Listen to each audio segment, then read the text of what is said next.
weithiau ar Zoom, trafod emynau gyda clybiau wedyn fel arfer dy gweinir.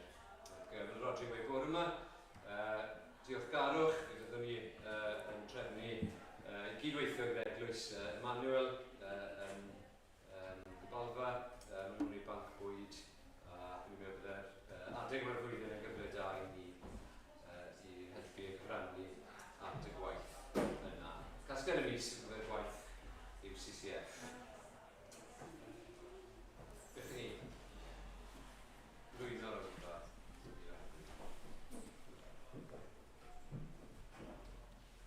Diolch i ti o Adwydd am ddiwrnod mor braf. Diolch i ti bod ni nawr yn gallu stopio a rifo ein bendithion a bod ni'n sylweddoli bod cymaint gyda ni i ddiolch i ti amdano. Diolch i ti nawr am yr oedfa yma, diolch i ti am ryddid i gwrdd yn gyhoeddus fel ein gyda'i gilydd. Gwyn ni'n gwyddio byddwn ni yn cael help ysbrydlan, fel bod ni yn gwrando ac yn meddwl o ddifri am yr hyn yn ei glywed. Diolch i ti am beth glywon ni y bore yma. Gwyn ni'n gwyddio drwy bydde 6 pwynt yna yn aros ar y meddyliau ni, yn ystod yr wythnos.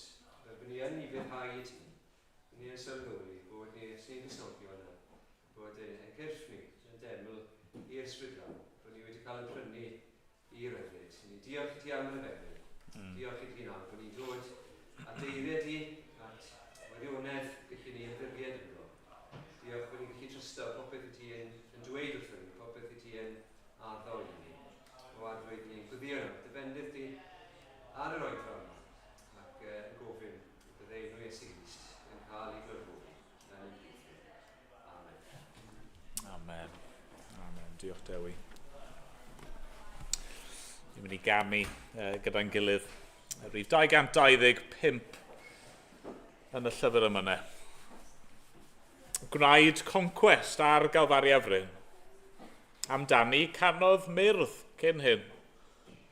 Fe ddeuddwyd uffern faith i gyd. Fe brynwyd gwael golledig ddyn, fe dygwyd ef a Dyw yn un. A gwaed iachawdwr mawr y byd. Ac ymlaen, o'n i sefyll i ganu mawl i'n Dyw ni.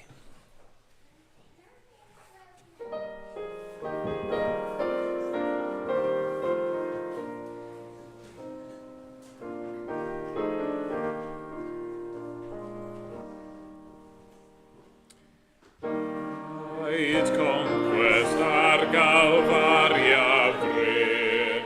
Amdani canodd myrdd cyn hyn. Fe ddeuddwyd uffern faith i gyd.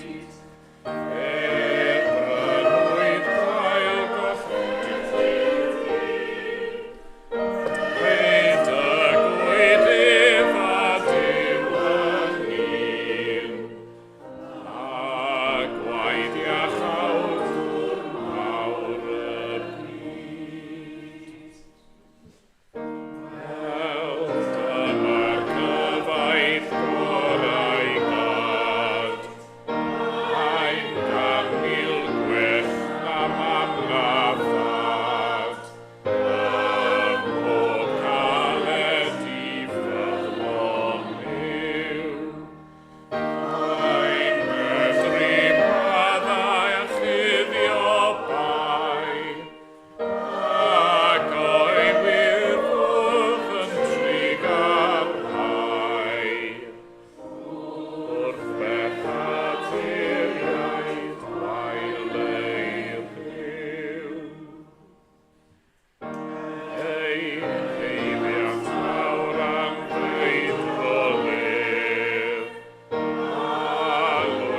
darlleniad ni heno yn dod o lyfr Genesis.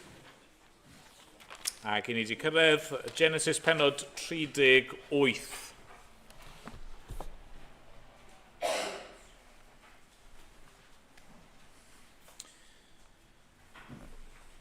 A ni'n mynd i ddarllen y bennod ar ei hyd.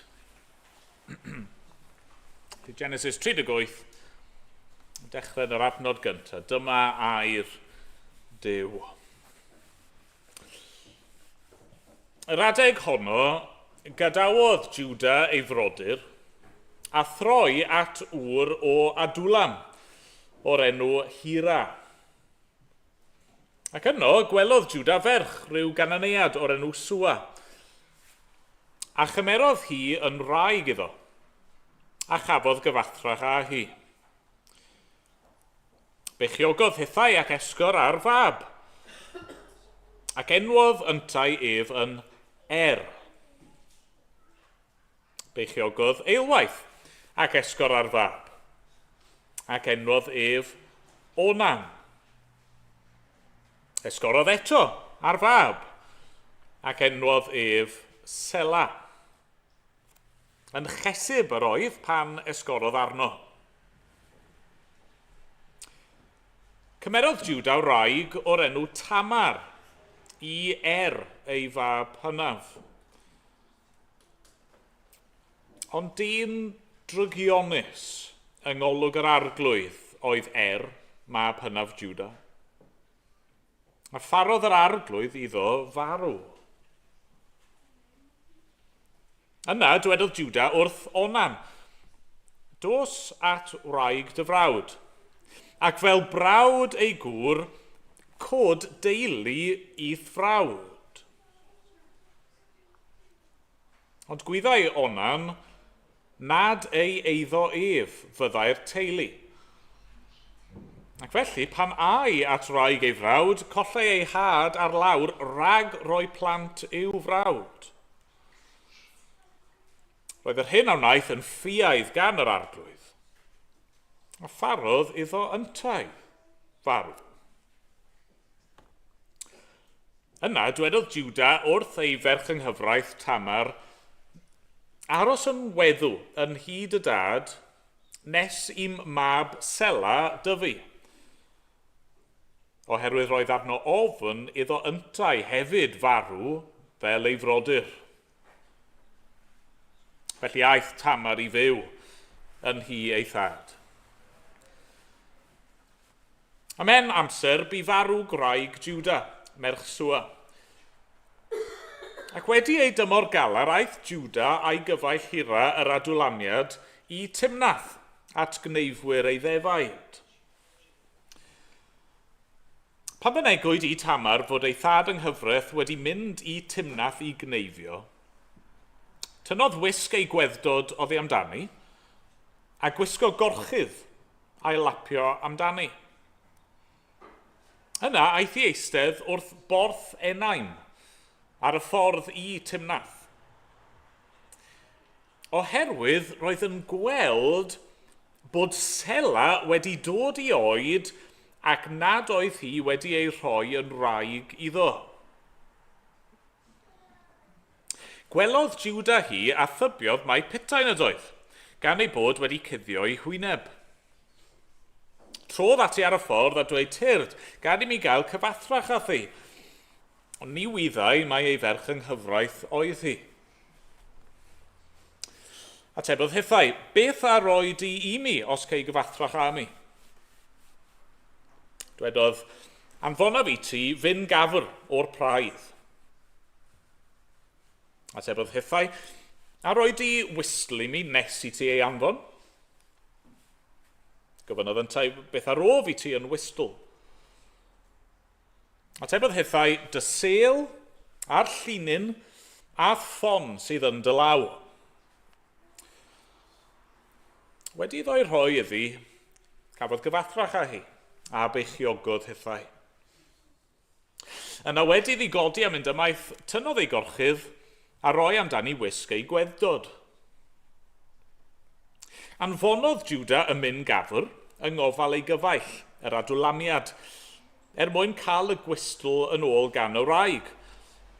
Ond ni allai ddod o hyd iddi. Holodd ddynion y lle a dweud, ble mae'r bytain y cysig yr oedd ar y ffordd yn Enaim? Ac ateb asant, nid oes bytain y cysig yr yma. Felly dychwelodd at Juda a dweud, ni chefais hyd iddi. Dywedodd dynion y lle nad oedd bytain y cysig yr yno. Yna dywedodd Juda, bydded iddi ei cadw, neu byddwn yn destun cywilydd. Anfonais i ymyn hwn, yn methais gael hyd iddi. Ymhen 3 mis, dwedwyd wrth Juda, bu Tamar, dy ferch yng nghyfraith, yn peteinio, ac mae wedi beichiogi hefyd mewn godineb. Dwedodd Juda, dewch â hi allan, a llosger hi. A phan ddeithant â hi allan, anfonodd at ei thad yng nghyfraith i ddweud, rwyf yn feichiog o'r gŵr buai'r rhain. A dwedodd hefyd, edrych yn awr, eiddo pwy yw'r rhain, y sêl a'r llinyn a'r ffon. Adnabu Juda hwy, a dwedodd, mae hi yn fwy cyfiawn na mi, oherwydd na roes hi i mab Sela. Ni orweddodd gyda hi ar ôl hynny. Pa ddaeth yr amser iddi esgor, roedd gyfeilliaid yn ei chroth. Ac wrth iddi esgor, roes un ei law allan, a chymerodd y fudraig edau goch a'i rhwymo am ei law a dweud, hwn a ddaeth allan yn gyntaf. Ond tynnodd ei law yn ôl, a daeth ei frawd allan. A dywedodd hi, dyma doriad yr oed wedi wneud i ti dy hun, ac enwyd ef Perez. Daeth ei frawd allan wedyn, ar edau goch am ei law, ac enwyd ef Sera. Amen. Diolch i Dduw am ei air. O'n i'n mynd i ganu eto o Rymal 2. Tro yma 107 yng Rymal 2. Yn testyn i heno, ni'n digon anodd, yn hanes digon trist, mewn llawer o ffyrdd, ac oedd yr un peth yn wir bore yma ond oedd yn atgoffa ni o'r mes ni'n gallu creu yn ein bywydau ni. Y peth da felly heno, mae dim ond trwy ras cawn fynediad. Dim ond trwy ras, down o'th flaen. Nid am un heiddi dygariad, deiwn drwy waed pyr yr oen. Ti sy'n ein tywys ni atat cawn ddod ger dy fron, ti sy'n ein galw i'th gwmni. A down trwy dy ras yn llon. Nawn ni sefyll i ganu.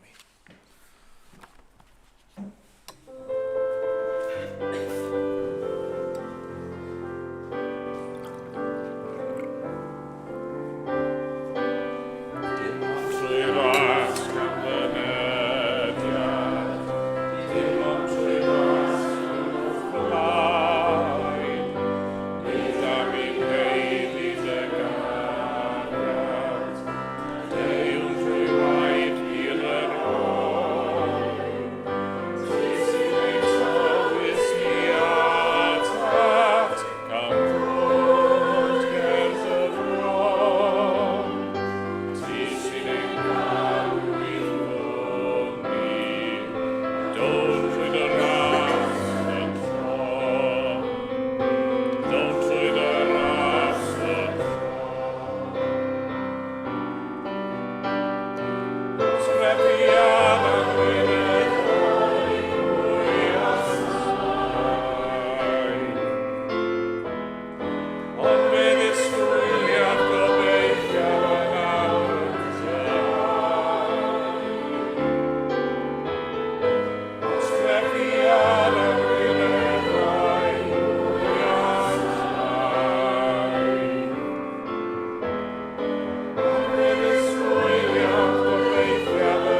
Yn ei weddio, yn ei ddod at yr arglwydd yn gilydd.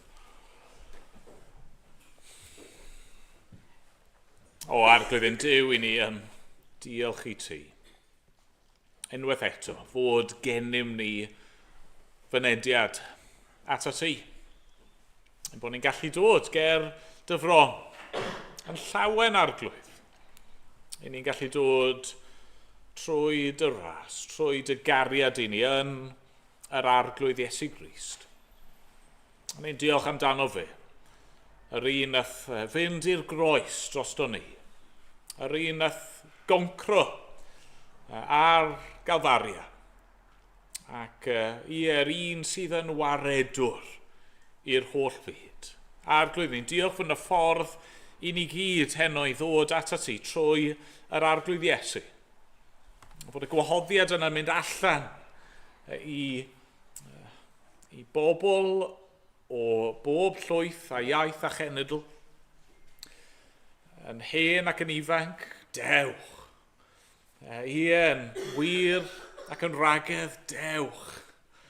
O arglwydd, beth bynnag yw ein cefndir neu'n statws ni, dewch, dyna'r gwahoddiad. Ni'n diolch am hyn, arglwydd, achos ni'n gwybod y math o bobl ydyn ni. Ni wedi cael yn atgoffa, bore yma heno am yr sefyllfaoedd trist hynny sy'n gallu dod i bob person, i bob teulu, i bob eglwys. A dad, ni'n gwybod bod ni ddim tu hwnt i'r pethau hyn. Arglwydd, falle bod yr union problemau oedd yn wir yng Nghorynth, neu'r union sefyllfa sydd wedi digwydd yn heili Juda ddim yn wir amdano ni, ond arglwydd, ar yr un pryd ni'n gwybod bod nhw ddim mor bell a hynny ffwrdd oddi wrtho ni. Mae yna bethau yn ein bywydau ni gyd i ni'n difaru.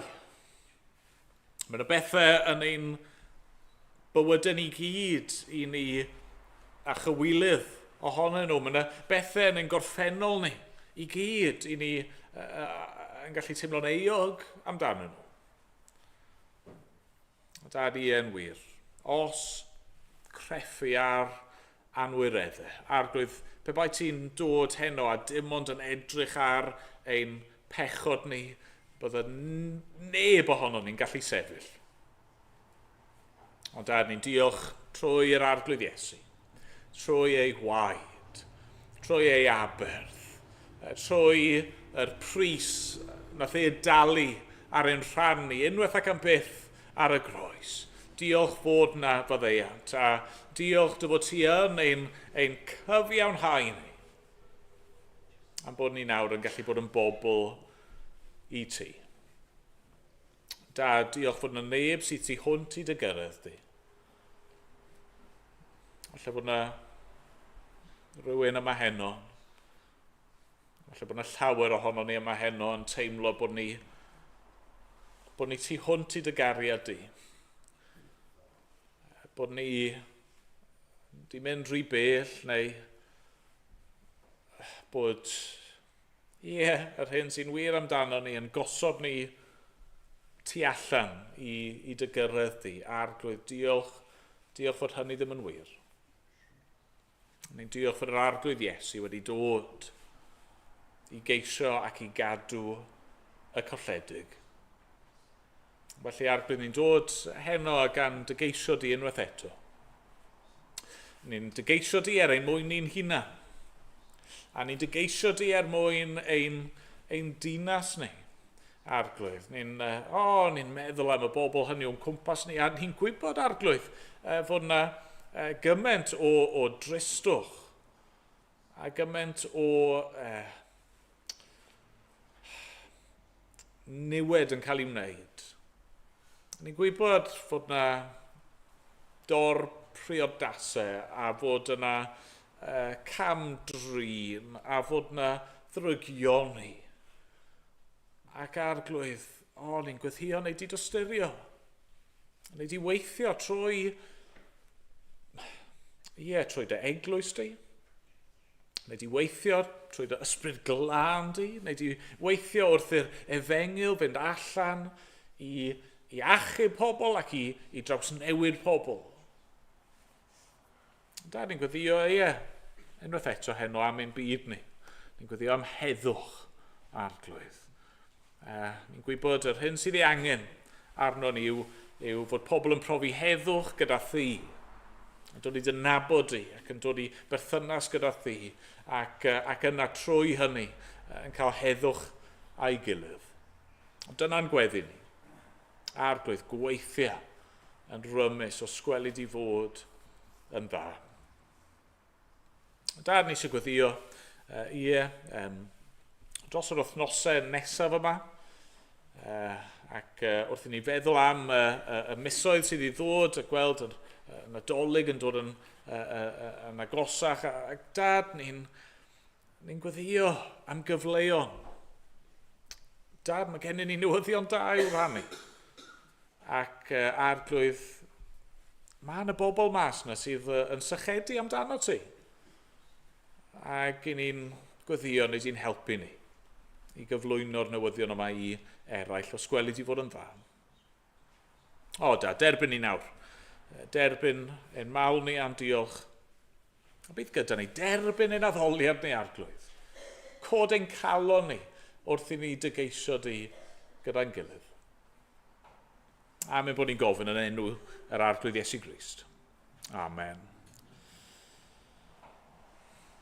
Amen. Wel, ganon ni emyn arall cyn dod i'r bregeth. Ni'n mynd i ganu rhif 639. 639 yn y llyfr yma. Pechadur wyf a aeth yn llwyr ar goll.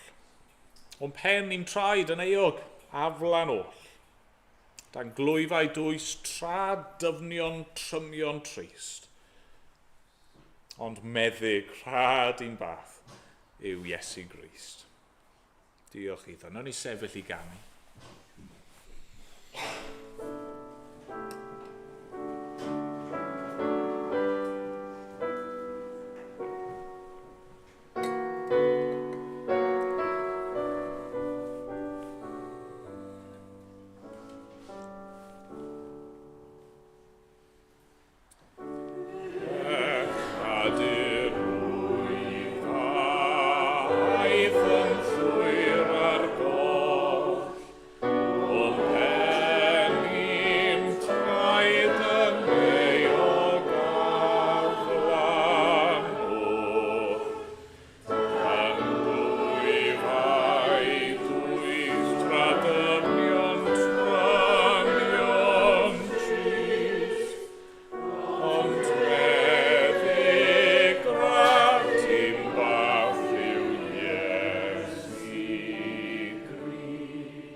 Wel, fel ni wedi gweld, os chi'n ymuno gyda ni, ni wedi bod yn edrych yn llyfr Genesis, a be ni wedi gweld wrth i ni nesau at ddiwedd llyfr Genesis yw bod na ddau brif beth yn digwydd.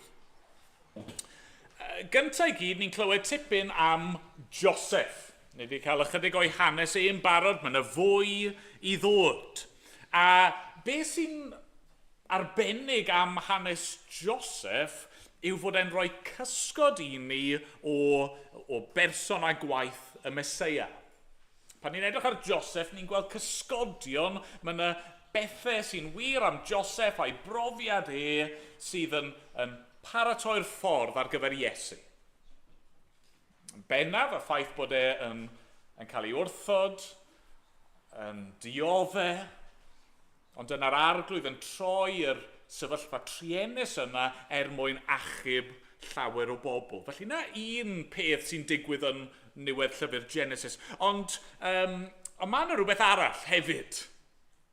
Nathon ni orffen efo bach o cliffhanger ar ddiwedd pennod 37. Mae Joseph, mae wedi cael ei werthu, mae'n mynd i'r Aifft. Ac yna'n sydyn iawn, pennod 38, mae'r ffocws yn symud i un arall o'r brodyr, sef Judah. Mewn un ysyn, mae'n taro chi chydig yn od. Pam fod hyn yn digwydd? Wel, oherwydd yr ail beth sydd yn mynd mlaen, yn niwedd llyfr Genesis, mae'n dod yn amlwg, mae Judah yw'r llinach bwysig. Mae o deulu a disgynyddion Judah, mae'r Meseia un dydd yn mynd i ddod. A felly mewn un ystyr, dyna yw pwynt Genesis 38. Pam bod yn yr ysgrythyr, pam bod yn yr hanes yma? Wel, am y prif reswm yma, achos mae'n dangos i ni beth ddigwyddodd a sut nath Judah cael ei ddisgynyddion.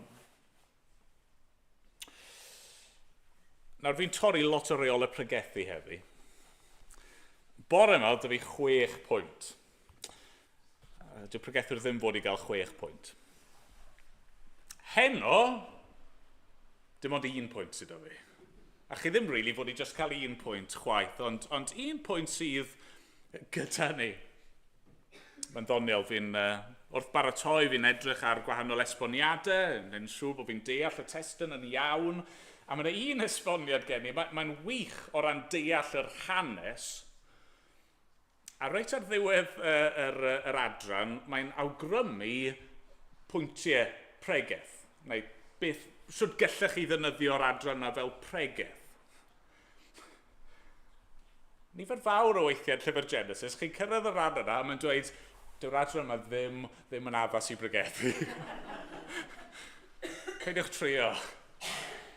Wel, fi yn mynd i drio. Fi yn mynd i gymryd hwn fel testyn pregeth, ond fel fi'n gweud, 1 pwynt sydd gen i. A pwynt yw hyn. Mae'r arglwydd Iesu Grist yn dod i ganol ein mes ni, a mae eisiau bod yn perthyn i ni. Mae'r arglwydd Iesu Grist yn dod i ganol ein bywydau mesu ni. Y smonach ni'n gwneud o bethau. A falle yr smonach sy'n cael ei wneud i ni. A mae eisiau bod yn deulu i ni. Mae eisiau bod yn perthyn i ni. A mae teuluoedd yn bethau cymleth. Mae eisiau fi fod yn ofalus be fi'n gweud, achos mae yna aelodau o'r teulu yma. A chi'n gwybod bod teuluoedd yn gymleth yn dyn nhw. A mae gan bob teulu ei thensiynau. Mae gan bob teulu ei phroblemau. Mae gan bob teulu ei gwendidau. Mae gan bob teulu rhyw hanesion anifyr. Pethau yn y gorffennol, chi ddim wedi eisiau siarad amdanyn nhw mwyach. A mae'n wir am bob teulu, mi eisiau ni sylweddoli hyn. Falle bod rai teuluoedd yn llwyddo cuddio nhw yn well nag eraill. Mae'n teuluoedd eraill mae'n arbennig o amlwg. Gallwch chi ddim gael sefyllfa teuluol lot yn fwy triennus, lot yn fwy cymleth, lot yn fwy torcalonus na'r hyn ni'n darllen amdano fe yn Genesis 38. A na jyst rhoi crynodeb ohono fe, fi ddim eisiau mynd i fanylion, a jyst rhyw grynodeb, rhaid gofyn bod chi ddim yn gyfarwydd â yr hanes yma yn barod, neu wrth i fi ddarllen bod chi ddim cweit i dilyn, achos mae ychydig yn gymleth beth sy'n mynd ymlaen. A sylfaenol, beth sy'n digwydd yw hyn, mae Juda, un o frodyr Joseph, un o feibion Jacob te, mae e'n mynd a mae'n gadael y gweddill, ni ddim yn siŵr pam, ond mae'n mynd a mae'n ymwneud â cwpl o bobl newydd, ni ddim wedi clywed amdano o'r blaen, mae'n cwrdd â'r ferch yma a mae'n ei phriodi hi. Ac maen nhw'n cael 3 mab. Ac enw'r meibion yma yw Onan a Sela. A mae Juda yn trefnu fod yn priodi merch o'r enw Tamar. Ac wrth gwrs, y gobeith yw bod nhw'n mynd i fod yn hapus ei gilydd ac yn mynd i gael magu plant ac yn y blaen, ond nid yna sy'n digwydd.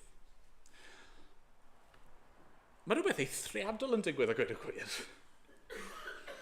Mae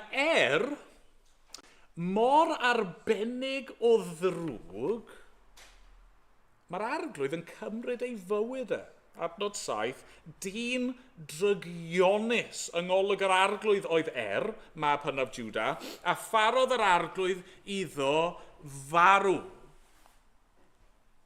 Chwa be, mae hynny'n anghyffredin. Mae'r gair yn glir, mae cyflog pechod yw marwolaeth, a mae'r hyn i ni gyd yn ei heiddi mewn un ystyr yw marwolaeth, ond yn gyffredinol mae Duw yn atal ac mae'n amyneddgar a mae'n drigarog.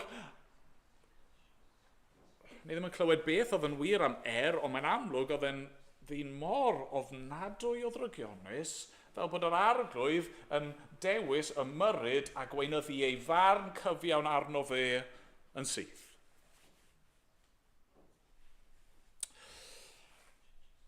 Felly, beth sy'n mynd i ddigwydd i Tamar yw'r cwestiwn. Ac yn y cyfnod yma, mae rhaid ni ddeall, yn y cyfnod yma, mae'n wir trwy'r Hen Testament, oedd yna bwyslais ar bwysigrwydd y teulu ac yn arbennig pwyslais ar gael plant. Oedd e'n bwyslais am sawl reswm. Reswm cyntaf, achos bod Duw wedi gorchymyn. Ond yn y dechrau, mae'n creu pobl a mae'n gorchymyn iddyn nhw, byddwch ffrwythlon ac amlhewch a llenwch y ddeiar. Oedd e'n bwysig hefyd, achos eich plant chi oedd yn mynd i gadw'ch etifeddiaeth chi. A felly mewn ffordd, mwyn diogelu'r teulu a diogelu eich eiddo chi a'ch etifeddiaeth chi, o'ch chi eisiau cael plant, rhywun i basio fe mlaen iddyn nhw. Ond yna hefyd oedd yna reswm arall sydd yn codi fan hyn, sef oedd yna obaith a disgwyl am y Meseia. Oedd Duw di addo, reit nôl i Addac Efa, ond mae'n addo eto i Abraham, mae trwy ei had trwy un o'i deulu fe, bydde Duw yn bendithio y byd. A felly mae'r disgwyliad yma, a bron a bod y cyfrifoldeb yma, mae angen i bob un sy'n medru i drio cael plant yn y gobaith y bydd Duw yn anfon y gwaredwr. A felly be bydde yn ddisgwyliedig mewn sefyllfa fel hyn, lle mae gŵr yn marw yn ddiblant? Beth oedd yn ddisgwyliedig, ac yn nes ymlaen mae'n dod yn rhan o'r gyfraith mae Duw yn ei roi i'w bobl, oedd hyn, y dylai y brawd agosa cymryd y wraig iddo fe ei hun mwyn ceisio cael mab, mwyn ceisio sicrhau yr etifeddiaeth. Nawr, fi'n derbyn i ni, mae hynny'n swnio'n rhyfedd iawn, mae mor tu hwnt i'n sefyllfa, am profiad ni, ond y syniad yw bod hwnna'n ffordd i ddiogelu y wraig, weddw, ac yn ffordd i ddiogelu dyfodol y teulu. Felly dyma Tamar yn dod yn wraig i Onan, ond doedd ddim eisiau'r gyfrifoldeb. Oedd y faich yn ormod iddo fe i'w ddwyn. Oedd ddim eisiau gorfod gofalu am blentyn, bydde ddim wir yn gyfreithiol yn eiddo iddo fe, a fe falle'n ofni bydde rhan o'i etifeddiaeth e'n gorfod mynd at yr cangen arall ym o'r teulu, a felly ni'n clywed fod e'n trefnu pethau mwyn sicrhau bod Tamar ddim yn beichiogi. Ac unwaith eto, yng ngolwg yr arglwydd, mae hynny mor ddrwg, nes bod e'n cymryd ei fywyd hefyd. Felly beth sy'n mynd i ddigwydd i Tamar? Wel, beth ddylse bod yn digwydd i Tamar yw bod y mab nesaf yn cymryd cyfrifoldeb amdani. Ond nid dyna sy'n digwydd, efe. Yr awgrym o leia yw fod Juda yn poeni, nid problemau gyda fy meibion i yw problem gyda hi. Hi yw'r drwg yn y caws fel petai. A felly mae'n gwneud yr esgus yma, aros nes bod Sela bach yn hun. Caerdydd nôl i fyw yn hyd y dad, a gewch chi briodi nes ymlaen rhywbryd, ond nid dyna oedd e'n cynllunio gwneud o gwbl. Ni'n dysgu nes ymlaen fod amser wedi pasio, fod Sela wedi cyrraedd oed, mae'n ddigon hen i gymryd cyfrifoldeb, ond mae Juda ddim yn symud ymlaen gyda'r peth, a felly mae Tamar yn penderfynu cymryd materion i'w dwylo ei hunan. Erbyn hyn, mae graig Juda wedi marw, mae wedi bod yn galaru, ond yna mae'n mynd, eto mae'n sôn yn ôl i ni, mae'n mynd i gneifio. Oedd angen cneifio'r defyd, ond oedd mynd i gneifio hefyd yn golygu mynd i gael parti. Hynny yw, yn rhan o'r gwaith, oedd na ddathlu, oedd na fwyta ac yfed a mwynhau. A felly mae Tamar yn mynd, mae'n gwybod bod Juda yn mynd i fod yn mynd i'r lle mae i gneifio. Mae hi'n mynd, mae'n gwisgo ei hunan lan i edrych fel petain, yn disgwyl, neu o le, yn gobeithio, bydd Juda yn sylwi arni hi ac yn ceisio cael cyfathrach â hi. A dyna sy'n digwydd. Ac maen nhw'n cytuno ar y pris yma o oen, ond sdim un ganddo fe ar y pryd, felly mae'n rhoi yr llinyn yma a'r sêl, a'r ffon. Mewn ffordd, mae'n rhoi ei ID iddi hi. Fel rhywbeth o sêl, fel gwisl. Hynny yw, cymer hwn am nawr, IOU, right? A mewn ychydig amser, mae anfon rhywun efo'r taliad a gau'r pethau yma yn ôl. Ond wrth gwrs, pan mae'r oen yn cael ei anfon iddi, dyw hi ddim yna, mwyach. Mae rai misoedd yn pasio, mae Tamar yn dechrau dangos ei beichiogrwydd.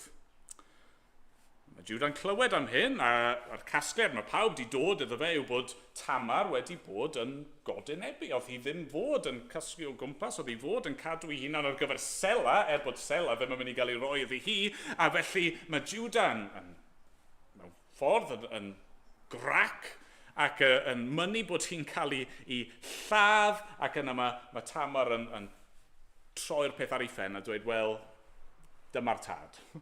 Dyma'r un sy'n gyfrifol am fy meichiogrwydd i. A felly troi'r cyfres o ddigwyddiadau erchyll, hyll, poenus, trist, mae Juda yn mynd i gael plant, plant trwy Tamar. What a mess. Trio gweud yn ofalus, ond mae'n swnio fel rhywbeth byddwch chi wedi gweld ar Jerry Springer nôl yn mewn blynyddoedd o fi. Ni wedi gweld y math yma o'r beth o'r blaen yn dyn ni.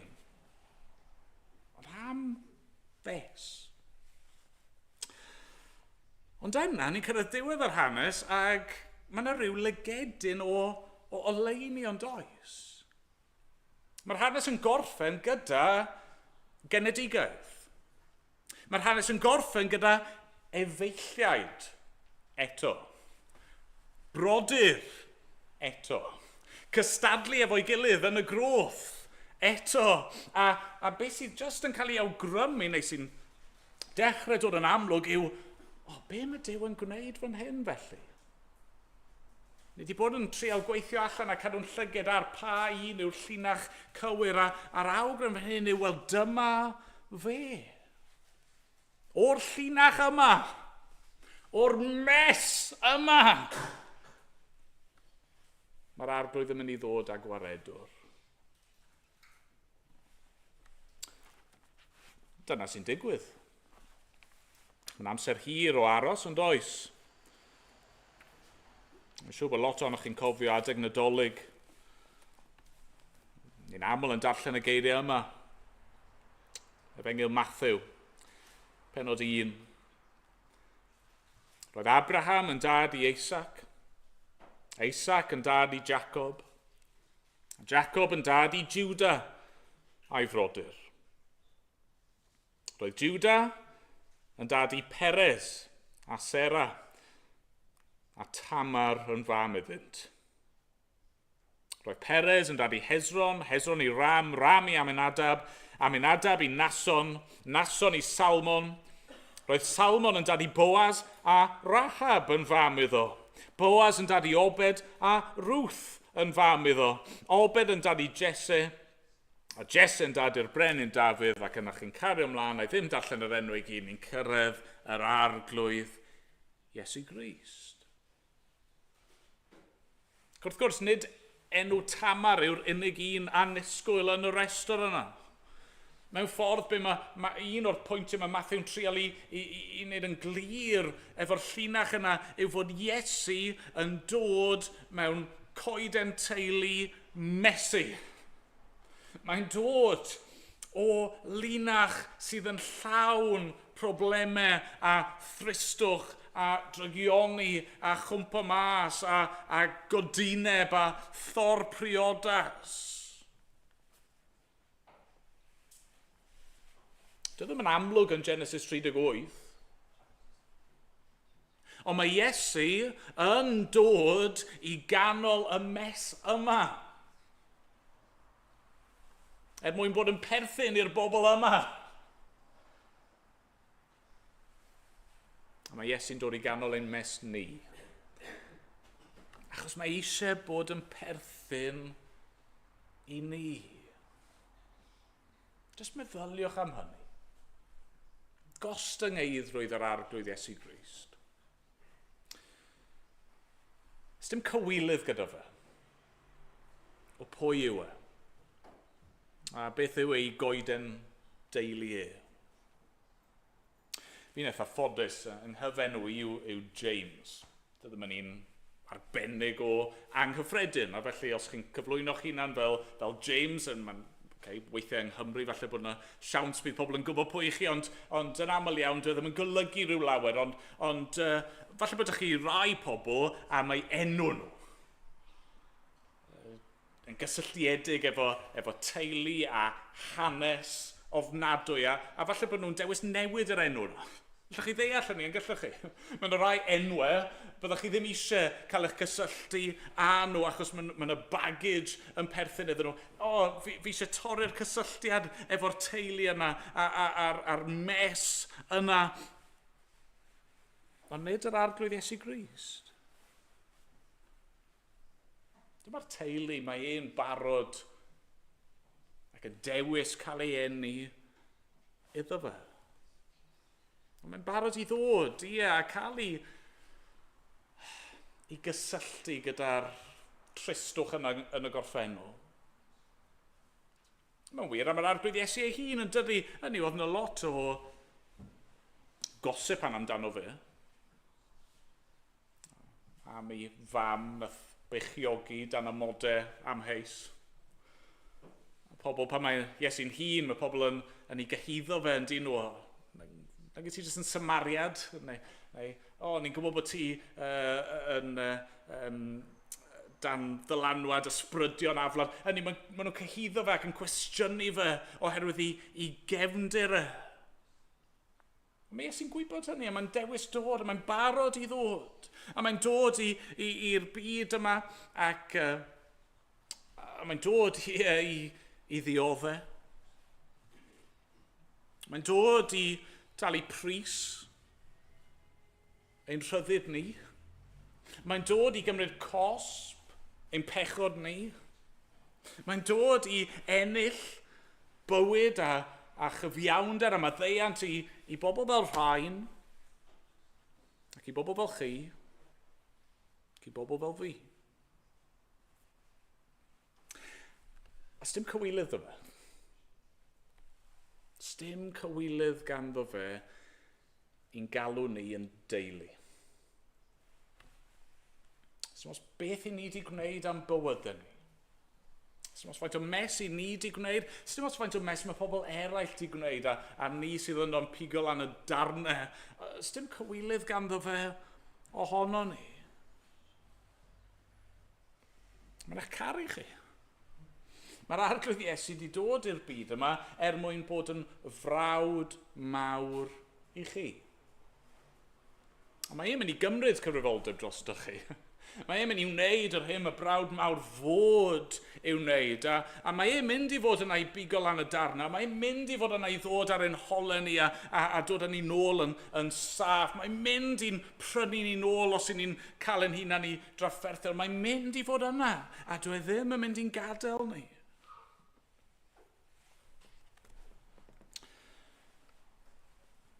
Falle fod Genesis 38 yn swnio fel sefyllfa mor wahanol i'ch bywyd chi. Iawn, digon teg.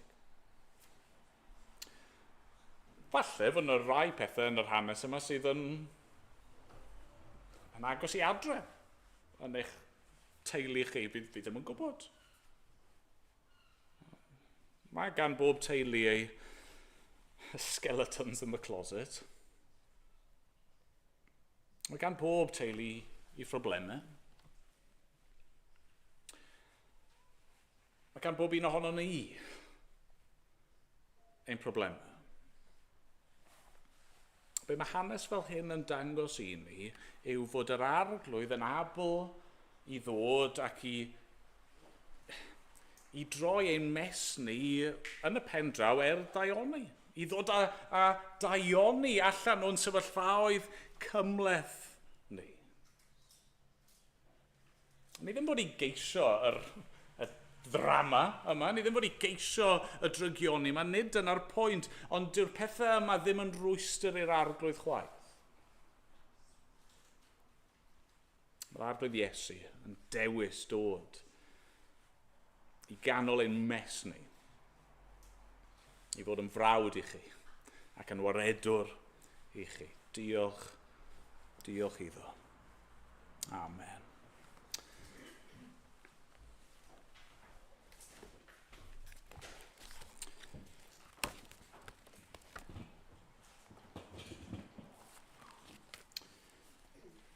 Amen. Ni'n mynd i ganu wrth i ni orffen.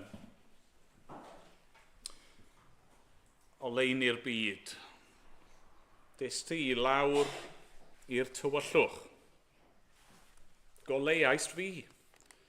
Ces i weld harddwch dy berson. A nawr rwy'n da adnabod di fel fy ngobaith am ffrind. Ac ymlaen yn ei sefyll i ganu.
arglwydd ni'n diolch i ti am hyn, dy fod ti yn gallu troi sefyllfaoedd trist a'n profiadau poenus ni, ac trwy dy ddoethineb a dy fawredd di yn gallu dod a daioni allan ohonyn nhw yn y pen draw. A Dad, ni'n diolch i ti am yr arglwydd Iesu fod wedi dod i ganol ein tywyllwch ni mwyn llewyrchu ei oleuni arno ni. A ni'n gweddio nawr wneud i'n helpu ni i fod yn oleuni yn y byd i'r bobl o'n cwmpas ni, os gweli di fod yn dda. Da, derbyn ni nawr, bydd gyda ni yn yr wythnosau sydd i ddod, nertha ni beth bynnag yw'r heriau ni'n gwynebu. I ni'n hollol ddibynnol arna ti. Bydd gyda ni felly. Amen bod ni'n gofyn yn enw yr arglwydd Iesu. Amen.